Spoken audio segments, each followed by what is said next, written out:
La fascinación por el antiguo Egipto, por las pirámides de los faraones y por la Esfinge de Giza, entre otras muchas cosas, es algo que tiene enganchados a numerosos curiosos y admiradores de la historia. Monumentos fabulosos representativos de una gloria pasada, de un poder imperial y de una civilización digna de los mayores de los enigmas existentes. Oír hablar de Egipto es oír hablar de poder y oír hablar de construcciones hoy en día, muchas de ellas de una muy difícil explicación científica. Oír hablar de Egipto es sinónimo también de oír hablar de tramas, luchas, guerras, conspiraciones y de faraones todopoderosos, mitad dioses, mitad humanos. Esta noche hablamos con la presidenta de la Asociación de Egiptología Española, Rosa Pujol, de esas conspiraciones urdidas desde el harén de Ramsés III.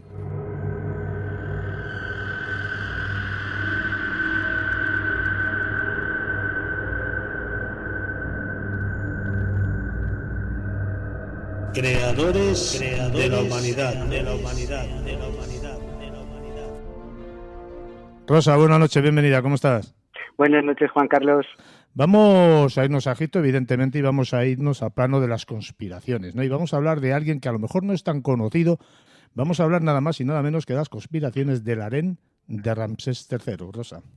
Sí, bueno, vamos a tratar de entretener un poquito a la audiencia y vamos a tratar de que ocupen el pensamiento en otra cosa que tiene también su aquel. No llega a ser un capítulo del CSI, pero tiene su aquel porque tiene su conspiración, tiene su investigación, su juicio. Pero vamos, para poner a la audiencia en situación, yo tengo que decir que Ramsés III, a pesar de que el ordinal que lleva del ser el tercero podría parecer a la gente que era hijo de Ramsés II, de Ramsés el que llamamos el Grande, pero no fue ni el hijo ni el sucesor. O sea, hubo 6 faraones entre los dos y pasaron unos 300 años entre uno y otro. O sea, que no era hijo de Ramsés II. Ahora bien, Ramsés III estaba convencido de llevar sangre del famosísimo Ramsés II y le admiraba muchísimo. Prueba de ello fue que él se crió y vivió su infancia en una ciudad que ahora se llama Cantir, pero que en la antigüedad se llamaba Per Ramsés, que significa la casa de Ramsés, que era donde vivía la corte. Pero al tener esa admiración por su antepasado, pues lo primero que hizo fue volver a la época clásica y lo primero que hizo fue cambiar la capital de nuevo a Tebas, lo que hoy en día llamamos Luxor. Y allí pues construyó muchas cosas. En fin, fue un faraón, muchos autores le llaman el último gran faraón. Fue realmente el segundo faraón de la dinastía 20. Ramsés II era de la dinastía 19. Este señor reinó del 1182 al 1151 antes de Cristo. O sea, más o menos ayer. O sea, ha llovido bastante desde entonces. Para podernos meter en un crimen, pues fíjate tú si hace tiempo, bueno, pues se ha podido esclarecer casi todo. Este señor era muy buen militar y estratega, afortunadamente, porque sufrió bastantes invasiones, la mayoría de ellas por tierra, que venían de la parte norte, que venían de pueblos pues que generalmente veían en Egipto un sitio próspero, un sitio con unas cosechas prodigiosas, a veces de 2 cosechas de trigo al año, etcétera. Entonces, pues mucha gente lo que anhelaba era marcharse a vivir a Egipto, sobre todo cuando había pues época de sequía o de hambruna en sus países. Pero todas estas invasiones, algunas eran en plan guerrero, logró sofocarlas. Sobre todo una que hubo una especie de alianza de todos los pueblos del Mediterráneo, que es que después de una etapa de estas de hambruna y de sequía y tal, se aliaron todos y se fueron con mujeres y niños, con todo el cargamento dispuestos a asentarse en Egipto. O sea, no iban con idea de invadir, ni de guerrear, ni de nada, sino de quedarse allí a vivir. Entonces, pues primero este faraón sofocó, o sea, echó a los que llegaban por tierra, por los laterales, y luego después, pues a los que llegaban por mar también. Todo esto lo dejó bien plasmado porque los faraones lo que sí tenían era muy buen sistema de propaganda, pues más o menos como los políticos de hoy en día, y lo dejó todo escrito en las paredes de un templo donde explica todas estas invasiones pues lo explica lógicamente a su mayor gloria. Él siempre está representado en las paredes mucho más grande que todos los demás, él siempre mata a los enemigos de 5 en 5, en fin, estas cosas que siempre, igual que los pescadores, que el pez que pescan siempre es muy grande, ¿no? Pero no obstante sí que fue muy buen militar y muy buen estratega, y consiguió parar estas invasiones que querían hacerse con Egipto. Una vez que este faraón estuvo en Tebas, en Luxor, hizo varias construcciones, amplió un poquito el templo de Karnak. Cada faraón puso su pequeño granito de arena, por eso el templo de Karnak es tan enorme, porque cada faraón pues lo iba agrandando y embelleciendo. Pero sobre todo lo que se hizo fue un magnífico palacio que también le valdría luego después como templo, como decían ellos, una expresión muy bonita, templo de millones de años, que era el templo funerario, no la tumba, sino el templo funerario, el templo para que lo adoraran después de muerto. Pero allí tenía sus dependencias, su casa con todas sus comodidades. Yo he estado allí, creo que digamos que podría ser uno de los años 50 en España, ¿no? De estos que se ponían los pies y había una especie de agujero en el suelo, pero tenía todos sus servicios y todas sus comodidades, si podemos decirlo así. Este templo se le llama de Medinet Habu, pero está precioso, tiene 2 patios maravillosos y sobre todo conserva una cantidad de colores impresionantes, sobre todo los dinteles que están a salvo del sol y de la escasísima lluvia que hay allí. Tiene unos colores que uno da la sensación de que lo pintan todos los años, pero bueno, cuando uno va a Egipto y se da cuenta que no tienen mucho cuidado en el mantenimiento de las cosas, pues se da cuenta de que no lo repintan, que es que está así desde la antigüedad. Es un templo precioso. En ese templo tiene, ya digo, todas las batallas puestas. Entonces tenían un sistema muy, muy curioso, que era que cuando los soldados guerreaban, luego después le llevaban al faraón como trofeos de guerra las manos de los enemigos cortadas. Y entonces, pues bueno, el faraón contaba las manos, me imagino que las dividía por 2 para darles, pues a cambio de esos enemigos que habían matado, pues le daban tierras o les daban sirvientes, en fin, Esto no era una práctica, Rosa, que hacían los faraones, sobre todo a los enemigos derrotados les quitaban o le cortaban la mano derecha. No, les cortaban las 2 para contarlas y luego después poder tener pues compensación del tipo que fueran, tipo de grano o de tierras o lo que fuera. Pero hubo un escriba que se pasó de listo y empezó a cortar las manos de los muertos en general en el campo de batalla, es decir, de los enemigos y de los amigos. Ajá. Y entonces lo que pasa es que Ramsés III debía ser muy largo y entonces le pilló la trampa y entonces dijo, pues a partir de ahora lo de las manos nos vamos a olvidar y me vais a cortar de los enemigos, me vais a cortar los penes. Sí. Y entonces dice uno, bueno, ¿y qué pasa? ¿Los penes de los enemigos eran diferentes? Sí, los penes de los enemigos no estaban circuncidados y los de los egipcios sí. Entonces, todo eso está en las paredes y resulta, ya te puedes imaginar, graciosísimo ver ese montoncito de penes con el escriba presentándoselos al faraón, porque encima hay manos, pero luego después hay los penes. Este faraón también es que tiene una historia muy curiosa, es una historia muy, muy chocante, como digo, porque también durante su reinado tuvo lugar la primera huelga de la historia, de la que tenemos noticia, la primera huelga.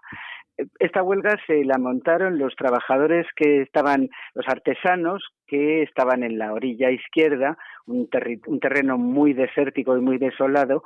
Tenían allí una aldea porque era lo que les pillaba más cerca del Valle de los Reyes, porque eran los que decoraban las tumbas, eran los pintores y los escultores y demás. Entonces esto era una aldea que alrededor no crecía nada porque está en el desierto. Entonces dependían de todo, o sea, les tenían que llevar la comida, el agua, el pescado, todos los suministros se lo tenían que llevar desde la orilla derecha. Y entonces, por lo que se ve, el faraón o el escriba o el visir o el que fuera, pues olvidó mandarles los suministros. Los suministros hablamos de mechas para poder iluminarse en las tumbas, les estamos hablando de grano, estamos hablando de tejidos, estamos hablando, y una cosa que piden mucho que es aceite hidratante para la piel, porque allí la piel se reseca muchísimo con el clima tan duro. Entonces le hicieron una huelga y dijeron que no se trabajaba más hasta que no le suministraran todo lo que se les debía. Y efectivamente el faraón lo entendió, le suministró todo y siguieron los trabajos, pero quiere decir que le cabe, bueno, el dudoso honor de que la primera huelga de la que tiene noticia la historia se la montaron a Ramsés III. O sea que es un faraón con una historia muy muy curiosa. Pero vamos, lo que es más curioso y por lo que lo conoce todo el mundo es, aparte de por su magnífica tumba, que tiene una tumba preciosa, grandísima, muy bien conservada, es una tumba preciosa, la KV14, que desde luego a todo el que vaya a Egipto yo le recomiendo que la vea porque es una preciosidad. Pero bueno, pues casi todo el mundo lo que recuerda de Ramsés III es la conspiración del harén. La conspiración. Fíjate, perdóname, ahora empezamos con esto, que es el meollo de lo que te ha traído hoy aquí, pero me resulta como curiosidad decir aquello de la divinidad egipcia que tenía como símbolo un pene, ¿no? ¿Un qué? Un pene. El dios, el dios de la fertilidad. Sí, bueno, pero es que era un dios, uno de tantos, un dios menor. El panteón egipcio es tremendo, tiene una cantidad de dioses tremendo, y en realidad ese dios al que tú te refieres se le llamamos Amón-Min. Y es un dios que siempre, pero no es el dios Amón, sino que es el dios Amón-Min, que es dios de la fertilidad, es un dios de la zona de Ombos, y es un dios que siempre tiene su pene erecto. Pero era un dios lunar, creo recordar, ¿no? No, Min era un dios lunar, Amón-Min no. Este era digamos, un remedo de una momia, una momia, digamos, y lo que pasa es que tenía digamos, la cualidad de ser el dios de la fertilidad. Siempre se le representaba con un campo de lechugas detrás de él, porque cuando cortas la lechuga sale como un líquido blancuzco, entonces eso se asemejaba un poco al semen masculino, y entonces se decía en los textos y demás que la lechuga hacía fértiles a las mujeres y enamoraba a los hombres, en fin, que lo consideraban un poco afrodisíaco. Por eso este dios siempre está momificado, con el pene erecto y con un campo de lechugas detrás. Era un dios local. Me llamó mucho la atención, porque ahora no recuerdo el templo donde lo vi. Bueno, en casi todos. Sí, pero fue uno muy emblemático, ahora no me acuerdo cómo se llama. Sí, no, sería en Karnak o en Luxor, en uno de los dos. Está por todas partes. En Luxor, puede ser en Luxor.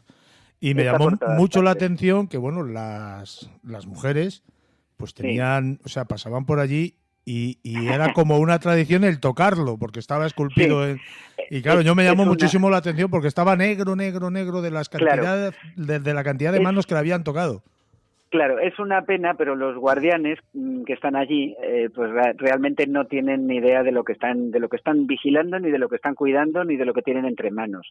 Entonces, casi siempre en cuanto nos ven, por ejemplo, cuando vamos nosotros en nuestros viajes de estudios, pues cuando ven un grupo de mujeres enseguida te llaman así como a escondidillas, ven, que te voy a enseñar una cosa, ¿no? Y entonces, claro, nosotros no tenemos más remedio que ponernos pedantes y decirles que que somos estudiantes, que somos, que nos dedicamos a ello, que somos egiptólogos y que no nos interesa el tema, porque claro, sí que a la mayoría de las turistas sí que se las llevan y sí que, claro, lógicamente pues eso, como todas las cosas que dicen que tienen magia o que dicen que tienen tal, pues acaban negras, acaban destruidas de tanto sobo de todo el mundo que pasa, ¿no? Bueno, pues son cosas que suceden. También hay una tumba en la que hay dos hermanos que están frente a frente, parece como si se estuvieran besando, y entonces pues parece ser que ahora es moda que vaya allí pues mucha gente del colectivo gay.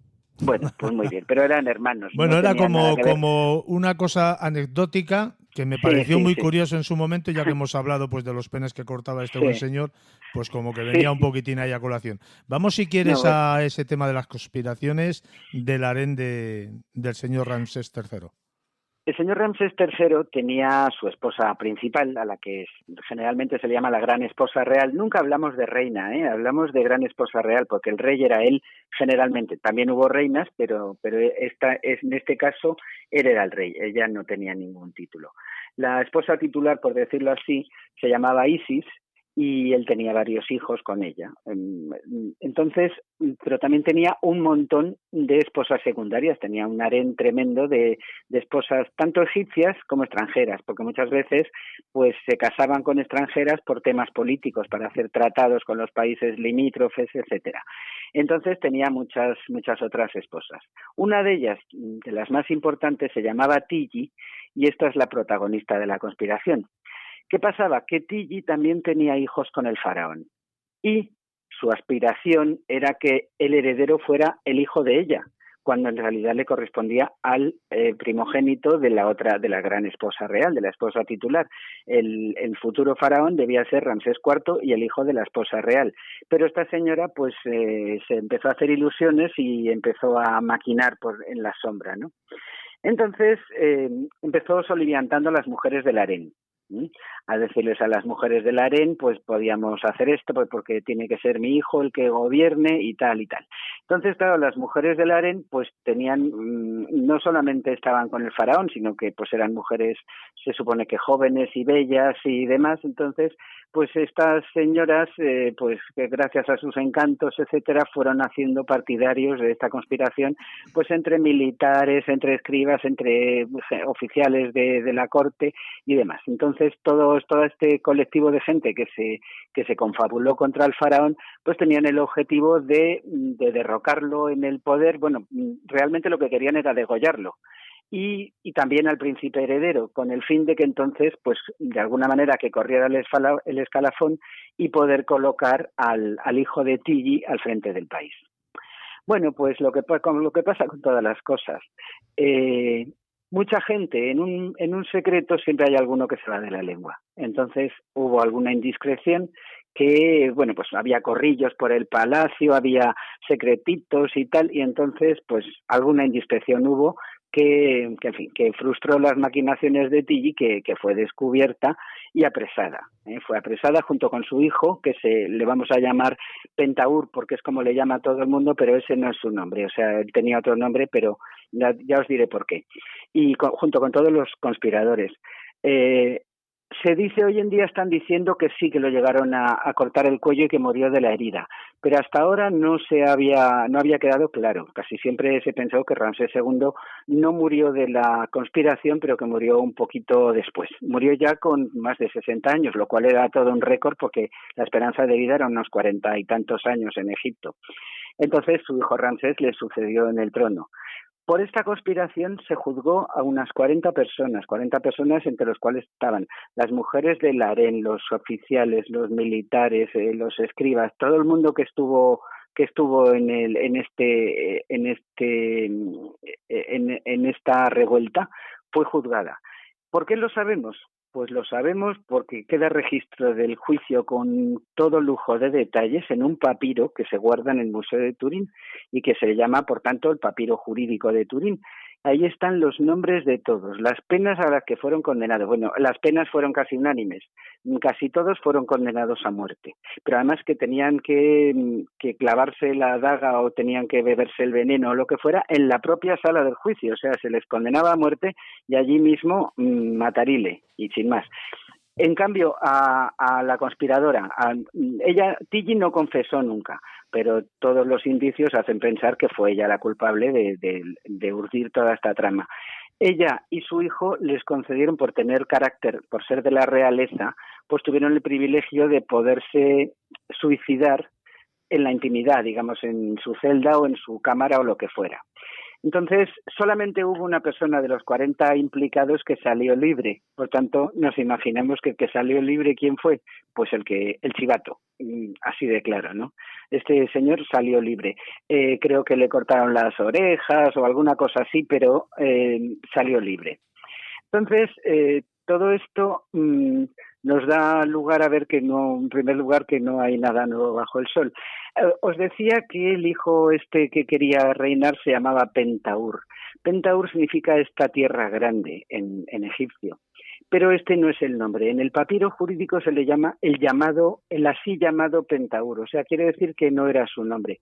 ¿Por qué ocultaron su nombre? Pues yo os lo explico. Porque para los egipcios era muy importante que el nombre prevaleciera. Si una persona se le privaba del nombre, esa persona caía en el olvido. Y entonces eso era lo peor que les podía pasar a ellos. Caer en el olvido era lo peor. Porque ellos, la pena de muerte aquí está aplicada porque han conspirado contra el rey, pero generalmente la mayor pena era pues el destierro o algo así. No tenían pena de muerte así como para ladrones y cosas de esas, empleaban otras cosas. Pero aquí, claro, era una cosa ya contra el faraón, que era un ser divino, entonces aquí ya sí se aplicó la pena de muerte. Pero ya digo que se tenían que matar ellos, incluso, no había ahorcamientos ni nada por el estilo. Entonces, ¿por qué a este señor se le quiso quitar el nombre? Para que cayera en el olvido. ¿Por qué sabemos que cayó en el olvido? Bueno, pues en el Museo del Cairo hay una momia, que todo el mundo la conoce por la momia que grita. Es una momia inquietante, no, mucho más que eso, es terrorífica. Está con la boca abierta, con una expresión de momia de esas de película, de esas tremendas, y se le llama la momia que grita. Tiene un gesto pues como de haber sufrido tortura en la muerte, pero además, cuando se encontró, no estaba bien embalsamada, no se le habían vaciado las vísceras, no estaba vendada y estaba envuelta en una piel de animal. Eso era una execración que se hacía, era algo que se hacía a las personas malas con el fin de que no alcanzaran la vida eterna, es decir, que su cuerpo no se conservara bien y que el alma no pudiera reunirse con el cuerpo, pues llegado el día de la resurrección o del juicio final o como le queramos llamar, ¿no?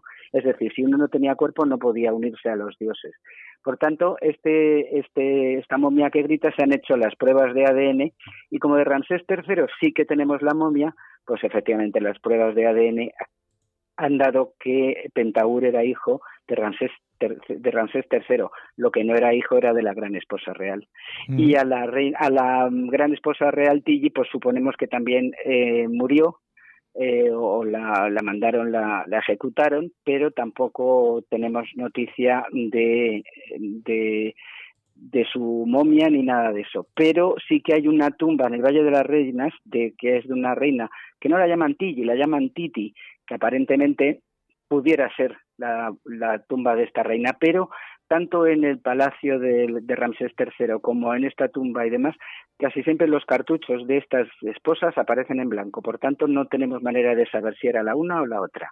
Pero la conspiración estuvo ahí y Ramsés III la descubrió, con lo cual, bueno, pues se convirtió, digamos, en el último gran faraón, porque a partir de entonces, hasta los 11 Ramsés que hubo, pues los demás no hicieron más que, bueno, pues sentarse a vivir de las mieles del triunfo del Ramsés II y III, y luego después pues ya Egipto cayó un poquito en decadencia, resurgiendo un poquitín en época tolemaica griega, pero ya, en fin, ya el gran esplendor de las dinastías 18, 19 y 20 ya no se volvería a dar. Pero no obstante, el arte en la dinastía 20 era muy bonito. Tenemos unas tumbas preciosas de esa época, una época neoclásica en la cual el arte volvió a ser otra vez lo que era, porque hubo en la época márnica, que si quieres otro día hablamos de ello, pues el arte como que sufrió una liberación y que pintaban a las personas en movimiento y con perspectiva, una cosa que era pues como aborrecida por los cánones del arte egipcio. Aquí fue la época neoclásica y son realmente unas tumbas y unos templos realmente preciosos, o sea que fue un momento de gran esplendor, y el templo de Medinet Habu es algo que no se ve generalmente en los viajes organizados, pero que yo a tus oyentes les diría que si vuelven por Egipto, si en algún momento esta pesadilla nos deja volver a viajar, que no se lo pierdan. Es muy interesante todo, pero fíjate, realmente la verdadera muerte o cómo murió Ramsés III no está muy clara, ¿no? Porque está muy clara. Hay quien dice Pudo morir que fue incluso de viejo. Sí, pero hay quien dice que fue degollado. Sí, hay quien dice que fue degollado. Hoy en día parece ser que esa es la última teoría.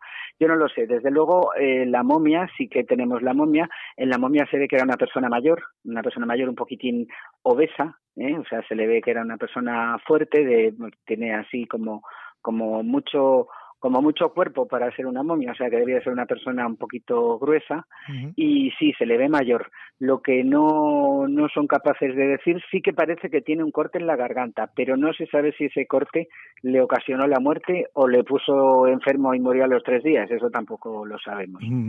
Pero sí que sabemos que la gran esposa real le sobrevivió y que el que reinó fue su hijo, también Ramsés IV.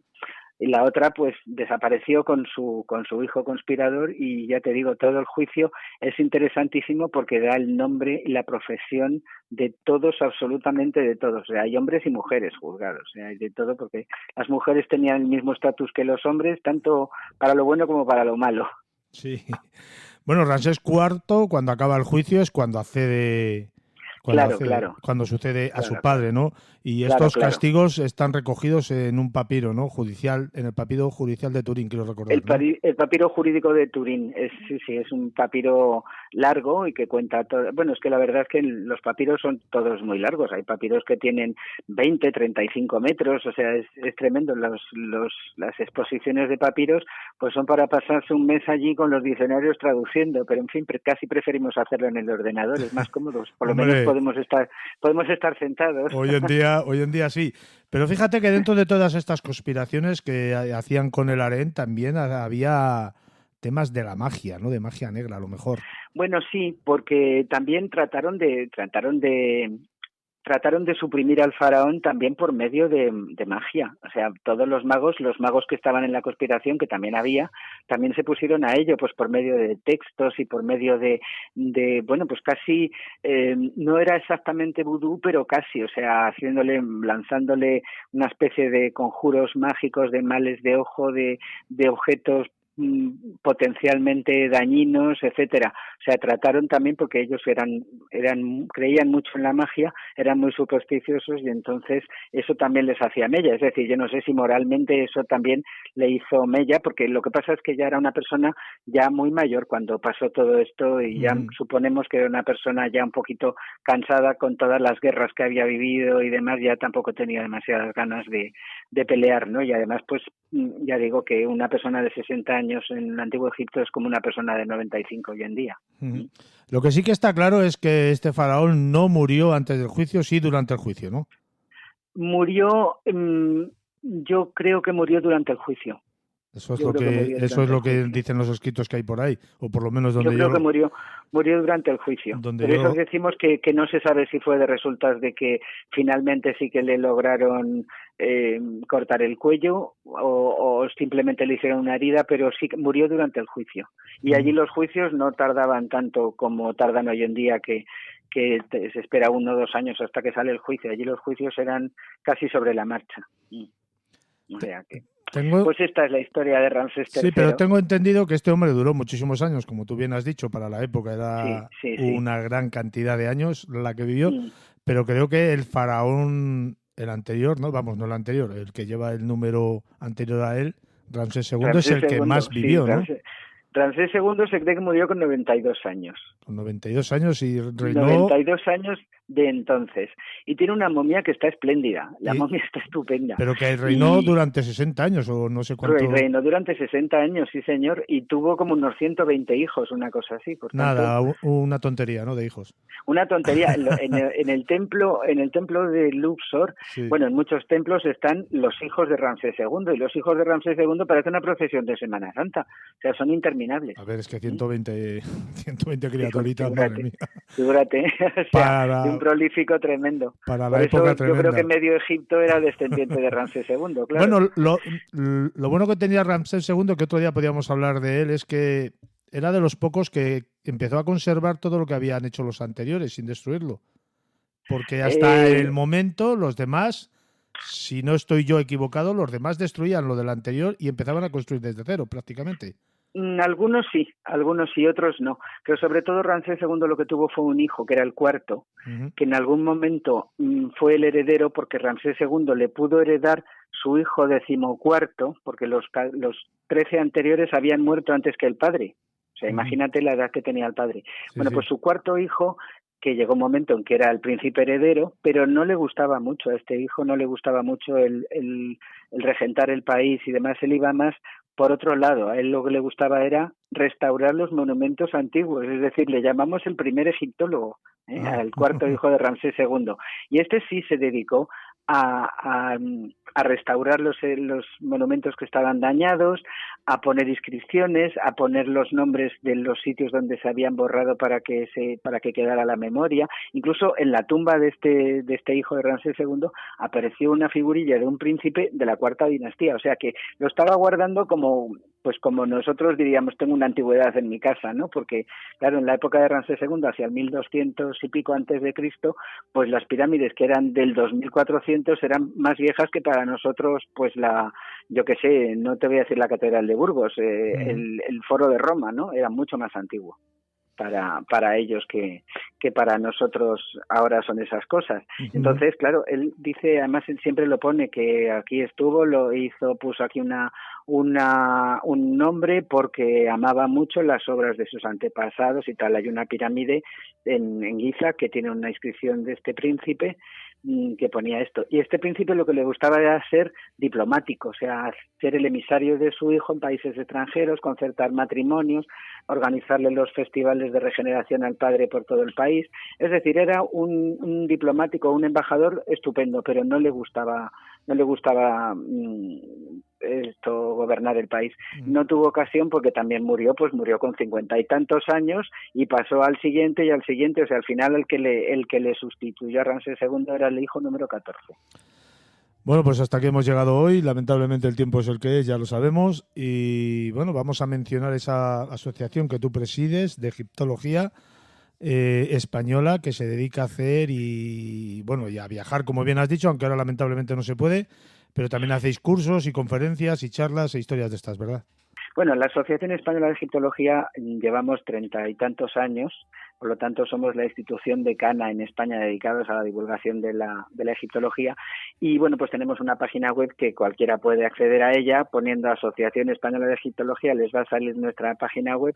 En la página web está todas las indicaciones por si uno quiere matricularse, porque aunque es menos agradable el no poder juntarse y el no poder estar un ratito juntos después de la conferencia, etcétera, por otra parte tiene la ventaja de que este curso lo pueden seguir en Valladolid, en Santiago de Chile y en las Bahamas, porque al ser online, pues es la manera de llegar a todas partes. Sí, bueno, entonces, siendo online no hay ningún problema. ¿Recordamos la página web? La página web no os la voy a decir porque si no nos os va a quedar. Poned Asociación Española de Egiptología y ya está. Con eso ya os saldrá. Y entonces pues hay cursos también de lengua jeroglífica que tenemos en 3 niveles y un taller de traducción que también son online. Bueno, hay muchas cosas. Tenemos también allí vídeos gratuitos para poder ver, para poder escuchar conferencias que ya se han dado. En fin, hay muchos recursos para la gente que esté interesada en todo este tema. Hay para pasar un buen ratito con la página web. Pero bueno, sobre todo decirles esto, que bueno, pues todos los años convocamos una beca, tenemos una biblioteca de préstamo para los socios que lo quieren. Así que esa es nuestra función, divulgar la historia y el arte del Antiguo Egipto y bueno, espero que a algunas si no a todas, porque eso es muy difícil, pero a algunos de nuestros oyentes les interese el tema. Pues Rosa, muy agradecido por haber venido a Mundo Insólito Radio otra vez y bueno, ya lo has dicho tú, podemos hablar de otro tema, podemos hablar de Ramsés II o el gran Ramsés II o de cualquier otro tema interesantísimo y quizás enigmático de Egipto. Muchísimas gracias por todo, un fuerte abrazo. Yo seguiré buscando temas curiosos y enigmáticos para tus oyentes. Muchas gracias, Juan Carlos. Buenas noches. Un abrazo, hasta luego.